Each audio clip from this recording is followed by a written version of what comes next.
के भइला गमन जी करब 9 दिन बरतिया पूजन जी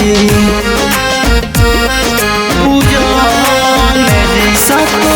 बहिनी के भइला गमन जी करब 9 दिन बरतिया पूजन जी बीचे अंगना में आसन लगाइब माई के पूरा 9 दिन पाठ कहवाइब माई के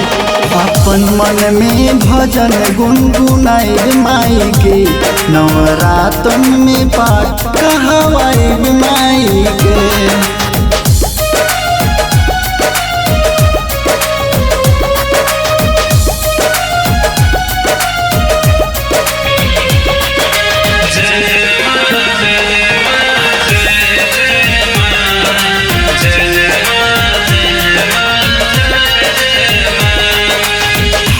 आइल बाड़ी घर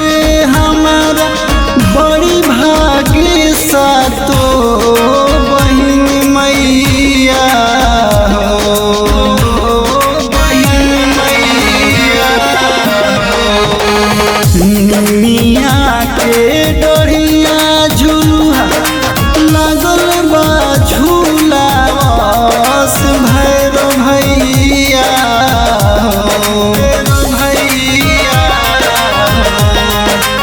अपना भक्ति से कर पसंद हो जाई संग ही जुड़ाई हमर मन हो अपना भक्ति से कर पसंद हो जाई संग ही जुड़ाई हमर मन हो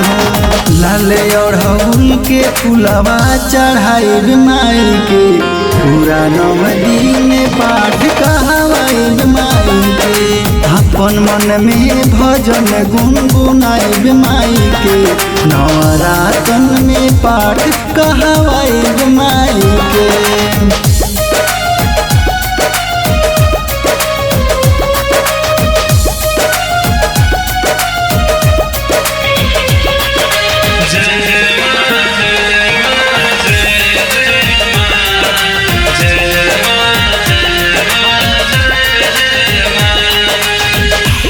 खुशियाया पार मन में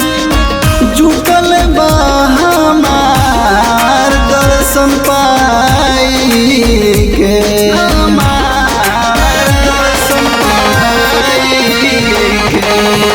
धोके चरनिया पियब अमृत बनाई देवी माई के